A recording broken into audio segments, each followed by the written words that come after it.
Judul firman Tuhan hari ini, orang yang tersisa pada masa 237. Sebagai pendahuluannya, di Korea ada beberapa suami istri artis yang memang terkenal dengan hubungannya mereka itu sangat baik, yang menjadi simbol bagi suami istri yang baik. Dan suami istri itu namanya Jong Hae-young dan Sean. Dan Jong Hae-young itu istrinya itu seorang aktris dan suaminya itu seorang penyanyi, tapi penyanyi hip hop. Tapi kalau misalkan kita membayangkan musik hip hop itu pasti kelihatannya kayak sedikit kurang sopan dan mereka memakai topi dan mungkin bajunya juga sangat unik sehingga kelihatannya bukan seperti orang yang kayak orang Kristen atau melayani Tuhan Allah, tetapi mereka telah memberi donasi yang begitu banyak untuk orang-orang yang dibutuhkannya sampai mereka dipanggil sebagai malaikat donasi. Dan mereka menunjukkan perilaku mereka yang sangat baik yang menjadi simbol bagi orang-orang Kristen karena mereka orang Kristen. Sehingga mereka menjadi suami istri yang paling disukai oleh mahasiswa-mahasiswi di Korea Selatan. Jadi sebenarnya mengapa saya menceritakan tentang suami istri ini?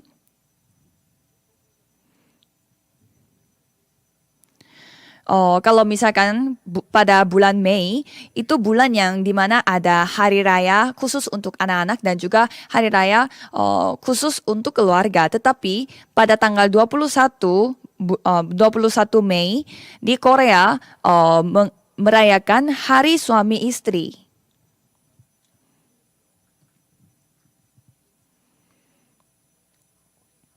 Jadi saya mau menegaskan betapa pentingnya sebuah rumah tangga, yaitu terdiri dari suami dan istri.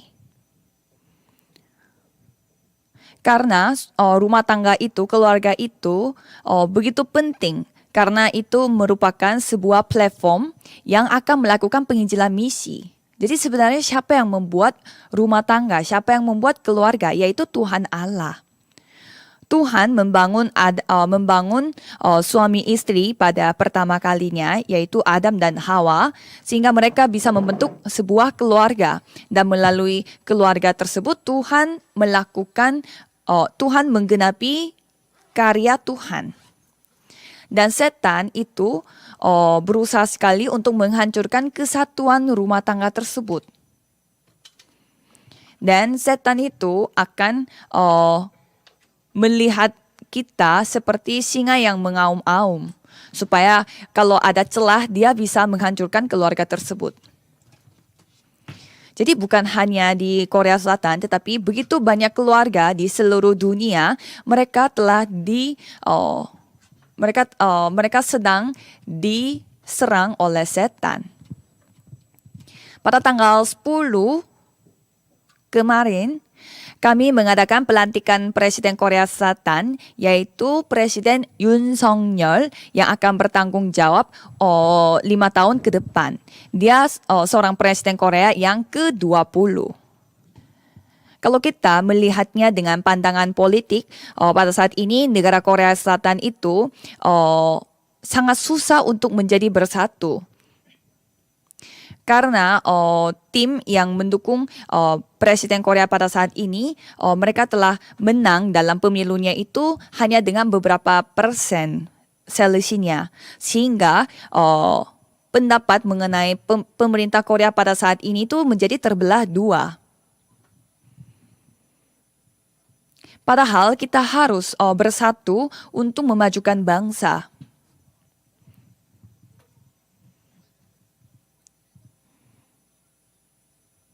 Jadi kita bisa melihat bukan hanya di negara Korea Selatan, tetapi di luar sana juga banyak negara yang mau menyerang satu dengan yang lain. Sehingga banyak sekali kebijakan presiden dan juga kebijakan pemerintah yang bertentangan dengan esensi kekristenan.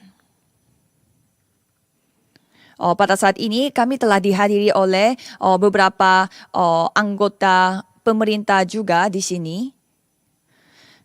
Dan saya melihat begitu banyak anggota pemerintah datang ke gereja kami hanya untuk mendapatkan voting yang lebih banyak. Tetapi saya melihat orang-orang yang telah datang pada saat ini, mereka tidak datang untuk mendapatkan lebih banyak suara, tetapi mereka datang karena mereka memang tinggal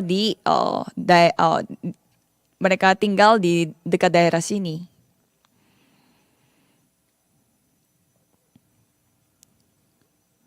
Dan kebijakan yang diambil dari Presiden Korea baru ini, dia membuka kantor presiden itu lebih terbuka bagi masyarakat. Sehingga dia mengatakan inilah saat dan dia mengatakan bahwa inilah saatnya zaman kantor presiden itu, maksudnya siapapun bisa datang ke kantor presiden. Sama seperti itu, kita juga harus memakai zaman 237 negara. Karena apa? Karena kita harus menghadapi lebih dekat lagi dengan 237 negara. Khususnya janji Tuhan Allah dan juga penggenapan firman Tuhan itu, pastilah Tuhan yang genapi. Bukan kita yang lakukannya. Kalau kita melihat jemaat mula-mula dan Yusuf, Daud, Sadrak, Mesak, dan Daniel, Tuhan melakukan penggenapan firman Tuhan itu bukan melalui orang yang banyak, bukan melalui begitu banyak orang atau tim yang besar, tetapi Tuhan genapi firman-Nya itu hanya melalui dengan hanya beberapa orang-orang tertentu. Orang-orang tertentu yang percaya bahwa dirinya adalah orang tersisa untuk melakukan penggenapan firman Tuhan. Makanya kita fokus kepada remnant. Remnant punya arti orang yang tersisa. Orang yang telah Tuhan sisakan di dunia ini untuk melakukan tugas Tuhan Allah. Jadi jangan sampai kita hidup sebagai orang Kristen yang pasif, ya pasti adalah orang yang lakukan seperti itu. Kalau aku beda. Jadi Yesus Kristus sudah selesaikan segalanya di atas kayu salib, tetelestai. Jadi semua masalah sudah diselesaikan oleh Yesus di atas kayu salib. Semua bencana, semua kutukan sudah diselesaikan. Jadi secara firman kita sudah selesai. Jadi untuk apa kita gelisah lagi? Untuk apa kita tergoyang lagi? Untuk apa kita mengalami perselisihan? Itu artinya saudara belum selesai masalahnya. Padahal semua masalah sudah diselesaikan oleh Tuhan Allah. Itu berarti saudara tidak percaya bahwa Yesus Kristus sudah menyelesaikan segalanya. Kalau misalkan masalah, persoalan, pergumulan itu malah bisa menjadi kesempatan bagi kita, kesempatan dalam seumur hidup kita. Itu semuanya kesempatan. Jadi Yesus adalah Kristus, penyelesaian atas segala masalahku. Jadi mari kita mengakui iman kita. Tolong ikuti saya. Saya adalah orang yang tersisa pada masa 237. Itulah identitas saudara. Bukannya saudara menjalankan kehidupan beriman karena terpaksa. Saudara harus menjadi orang yang menjalankan penggenapan firman Tuhan.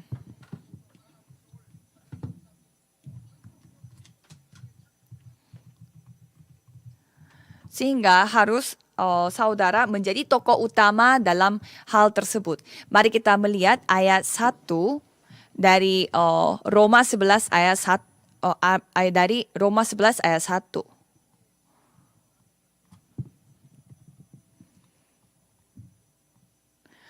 Maka aku bertanya, adakah Allah mungkin telah menolak umatnya? Sekali-kali tidak, karena aku sendiri pun orang Israel dari keturunan Abraham dari suku Benyamin.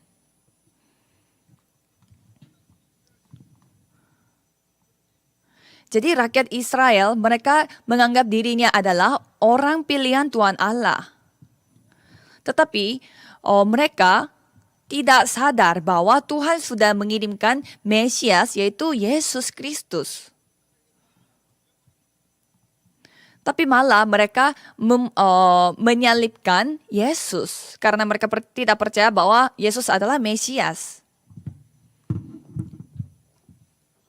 Dan pada saat Yesus bangkit kembali dari kematian pun mereka tidak percaya, tetapi mereka malah menyembunyikan kebangkitan tersebut. Jadi itu semuanya untuk apa?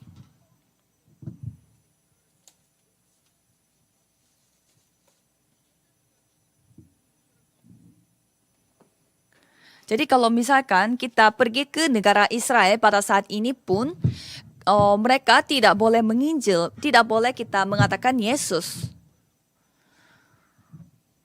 Sehingga mereka menganiaya orang-orang yang percaya kepada Yesus pada zaman dulu dan sampai pada sekarang. Kristus yang telah dikirimkan oleh Tuhan Allah. Mesias yang ditunggu-tunggu dari nenek moyangnya mereka. Tetapi mereka telah membunuhnya.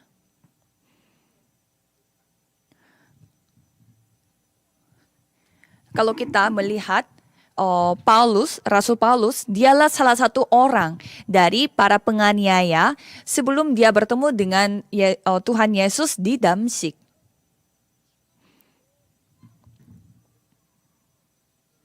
Tetapi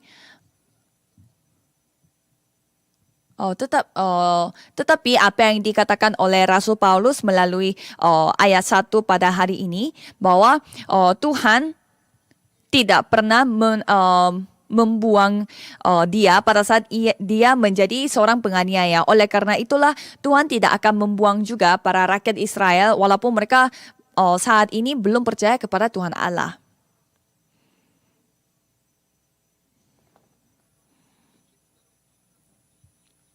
Dan pada saat itu zamannya seperti apa? Jadi zamannya telah dijalankan oleh seorang raja yang apa-apa rajanya itu percaya, rajanya itu mengikuti apa yang dikatakan oleh istrinya. Dan istrinya itu terus fokus kepada para dewa-dewa untuk memimpin kerajaannya mereka.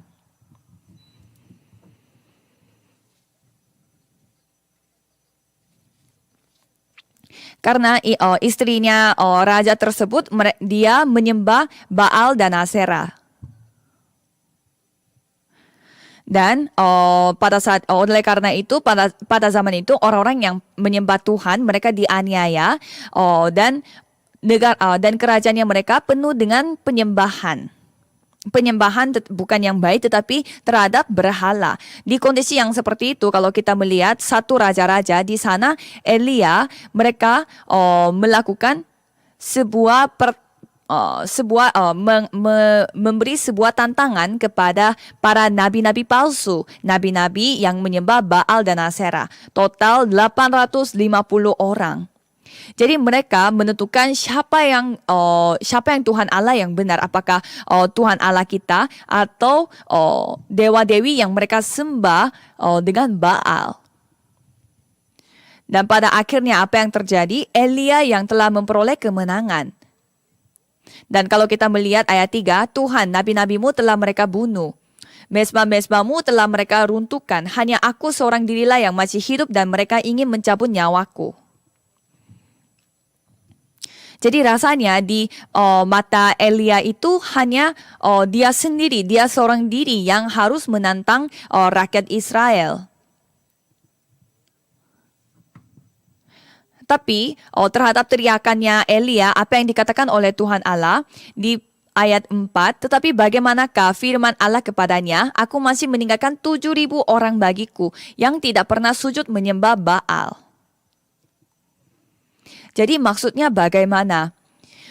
Elia berpikir semua rakyat Israel, mereka semua jatuh dalam penyembahan berhala, tetapi ternyata ada murid-murid Tuhan yang sudah Tuhan siapkan untuk untuk menentang mereka bersama dengan Elia itu berapa orang? 7.000 orang.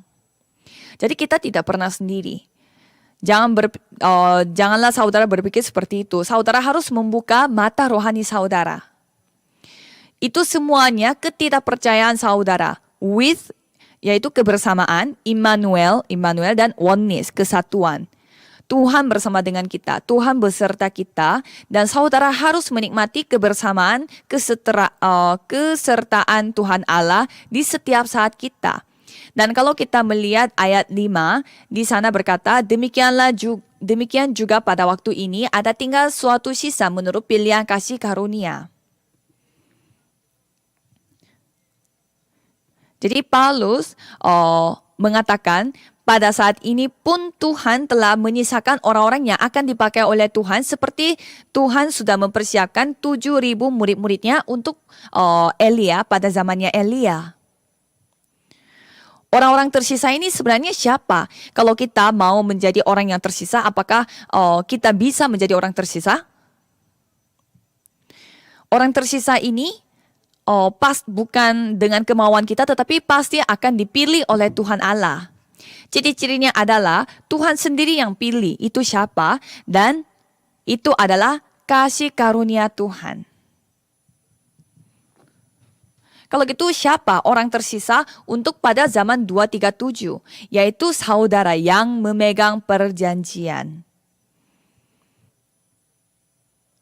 Jadi saudara telah diberi tugas untuk melakukan penginjilan 237 negara dan 5.000 suku bangsa. Ini bukan firman yang bisa didengar oleh semua orang. Ini bukan firman yang dipahami oleh semua orang. Hanya beberapa orang yang bisa memahaminya dan bisa menjadikan ini rema di dalam hatinya. Pasti ada juga beberapa orang yang berpikir, saya sampai sekarang tidak ada latar belakang yang bagus dan tidak mampu dan begitu lemah, apa yang saya bisa lakukan? Ini firman Tuhan, janganlah takut. Jangan takut terlebih dahulu dan jangan kabur terlebih dahulu. Ya, aku lemah, aku tidak kuat dan tidak bisa melakukan apa-apa. Terus bagaimana caranya aku bisa menjadi orang yang dipakai oleh Tuhan Allah? Itu semua karena saudara berpusat pada diri saudara. Saudara hanya fokus kepada kemampuan saudara. Mengapa saudara melihat diri saudara yang tidak mampu, yang lemah, yang tidak kuat melakukan apa-apa? Saudara harus keluar dari pikiran itu. Saudara harus keluar dari pikiran saudara, harus keluar dari sugesti saudara dan dan semua perkiraan saudara dan ekspektasi saudara. Karena sekali saudara ditemani oleh Tuhan Allah, diserta oleh Tuhan Allah, pastilah saudara dapat merasakannya. Caranya bagaimana? Berdoa.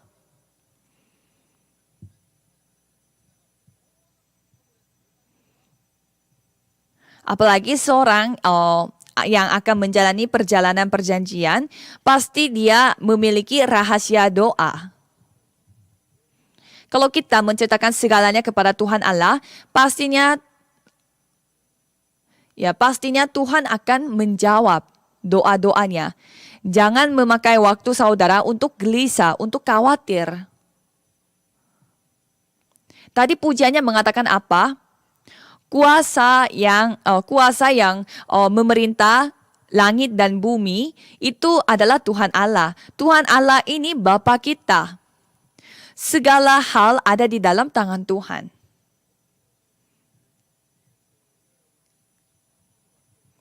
Jadi saya berharap saudara bisa menikmati doa 24 jam di mana setiap saat saudara bisa berdoa kepada Tuhan Allah sehingga saudara bisa menerima jawaban 25 jam yaitu jawaban yang melampaui pola pikir manusia. Jadi saudara bersyukurlah bahwa saya telah menjadi orang yang telah dipilih oleh Tuhan sehingga menjadi orang yang tersisa untuk menyelamatkan masa ini. Subjudul kedua adalah orang yang tersisa untuk misi penginjilan. Kalau kita melihat Roma pasal 11, di sana Rasul Paulus menceritakan secara detail bagaimana jadwal Tuhan Allah khusus untuk keselamatan dan juga penginjilan misi.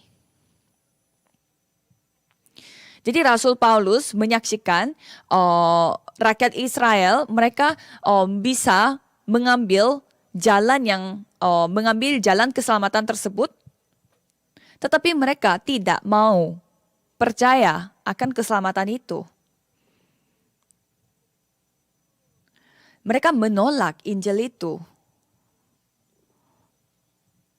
Tetapi penolakan mereka itu bukan hanya selesai begitu saja, tetapi malah itu mendorong zaman tersebut untuk fokus pada keselamatan yang diperoleh oleh orang-orang asing.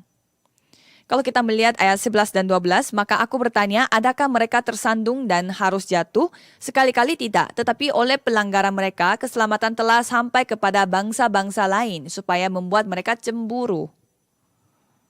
Sebab jika pelanggaran mereka berarti kekayaan bagi dunia, dan kekurangan mereka kekayaan bagi bangsa-bangsa lain, terlebih-lebih lagi kesempurnaan mereka.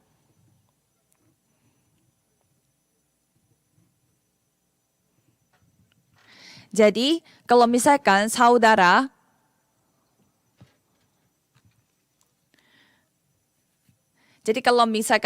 melihat anggota jemaat yang lainnya sekarang lagi tergoyah-goyah dan sampai jatuh, ya bisa mereka mengalami momen-momen yang saat-saat yang lagi secara turun secara rohani, tetapi ya bisa saja terjadi seperti itu. Jadi harus membantu mereka supaya mereka kembali berdiri secara kokoh.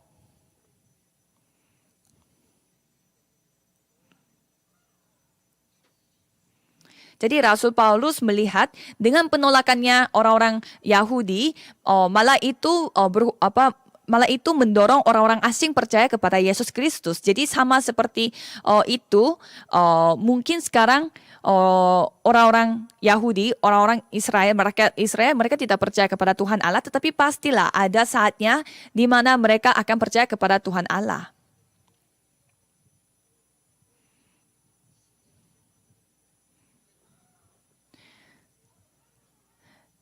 Dan dia juga sampai membuat sehingga Rasul Paulus mengatakan bahwa dia akan membuat rakyat Israel nantinya akan merasa iri sama orang-orang asing itu karena mereka telah memperoleh keselamatan. Jadi dengan rasa iri tersebut mereka akan terdorong untuk lebih percaya kepada Tuhan Allah dan lebih bertobat di hadapan Tuhan Allah. Jadi bagaimana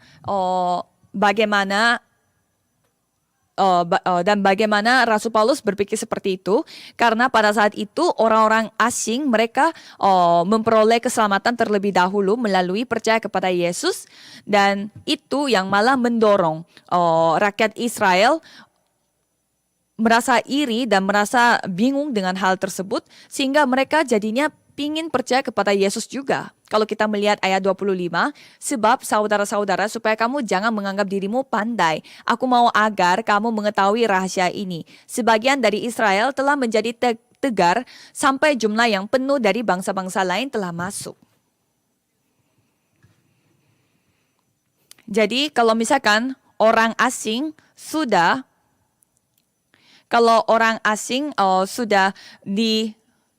percaya kepada Tuhan Yesus,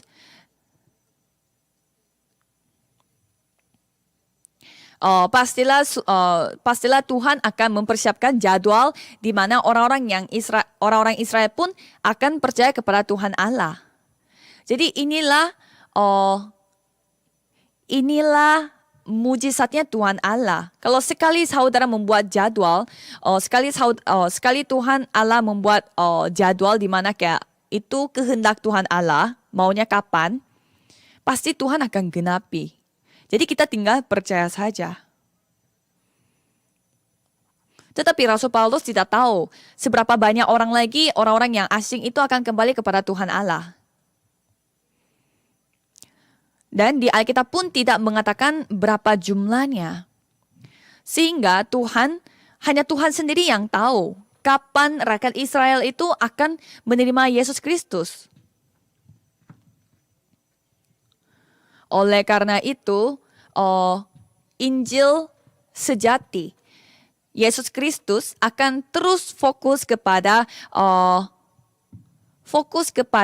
penginjilan ke seluruh dunia. Dan kalau kita melihat 2 Timotius 4 ayat 2, Rasul Paulus memberi pesan kepada Timotius. Beritakanlah firman, siap sedialah baik atau tidak baik waktunya, nyatakanlah apa yang salah, tegurlah dan nasihatlah dengan segala kesabaran dan pengajaran. Jadi ini saatnya Tuhan melengkapi rencana keselamatan. Seperti Paulus, seperti Timotius, Tuhan akan pakai kita. Dan Tuhan telah memanggil kita sebagai orang tersisa untuk melakukan penginjilan misi 237. Melalui Yesus Kristus, kita akan dipakai oleh Tuhan di atas platform Injil sempurna. Jadi bukan hanya kita sendiri saja, tetapi kita harus menurunkan berkat ini kepada generasi berikutnya. Nantinya saya akan memberi lektur khusus kepada muda-mudi. Jadi ini saatnya mereka untuk mengambil aksi untuk penginjilan misi.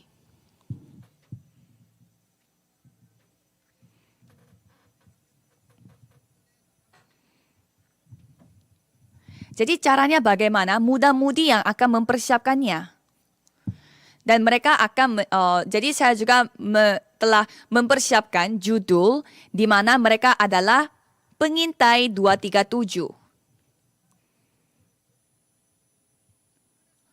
Jadi muda-mudi yang akan mempersiapkan informasi-informasi mengenai 237 negara supaya mereka yang mempersiapkan informasi dan jemaat-jemaat yang lainnya bisa menggunakan informasi tersebut pada saat mereka berdoa. Jadi mereka ikutin saja. Jadi sekarang untuk ke depan juga kita akan mendengarkan firman yang secara konkret untuk mempersiapkan penginjilan misi 237 negara. Jadi janganlah saudara merasa terbeban atau merasa tidak enak karena rasanya tidak mampu untuk mengikuti segala hal ini. Karena itu semua datang dari setan pikirannya. Jadi bukan saudara yang melakukan penginjilan misi, tetapi Tuhan yang akan melakukannya. Kita hanya menjadi alatnya.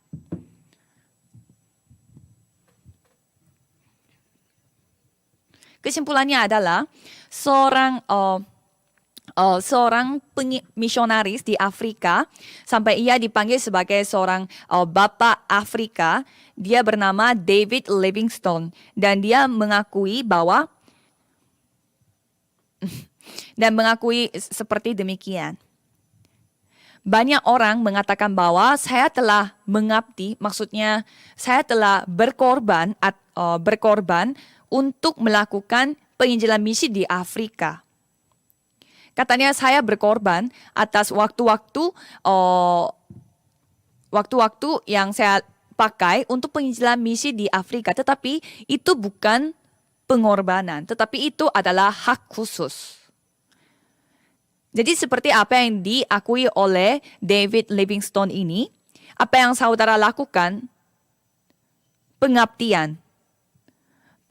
Jadi apa yang saudara lakukan untuk penginjilan misi, apa yang saudara pakai untuk penginjilan misi itu bukan pengorbanan, tetapi itu adalah hak khusus. Hak khusus, hak spesial yang hanya dimiliki oleh orang-orang yang dipilih oleh Tuhan Allah. Jadi kalau misalkan saudara dipanggil oleh Tuhan Allah untuk menyelamatkan 237 adalah hak yang lebih khusus lagi. Jadi Tuhan telah memberi misi ini kepada kita. Tuhan telah memberi misi ini kepada diriku. Itu bukan berkat biasa. Apakah kita yang melakukannya? Bukan. Ini Tuhan yang pilih kita. Dan Tuhan yang akan lakukan melalui kita. Apakah Tuhan menyuruh kita untuk kamu harus menjadi saksi? Tidak. Tetapi Tuhan mengatakan, aku telah menjadikan kamu saksiku. Tuhan yang menjadikan kita sebagai saksi. Jadi kita harus tahu apa identitas kita sebagai rohani. Dan percayalah bahwa Tuhan akan memberi kekuatan yang dapat melampaui ruang dan waktu. Tuhan akan memberi jawaban yang akan mengubah budaya kegelapan.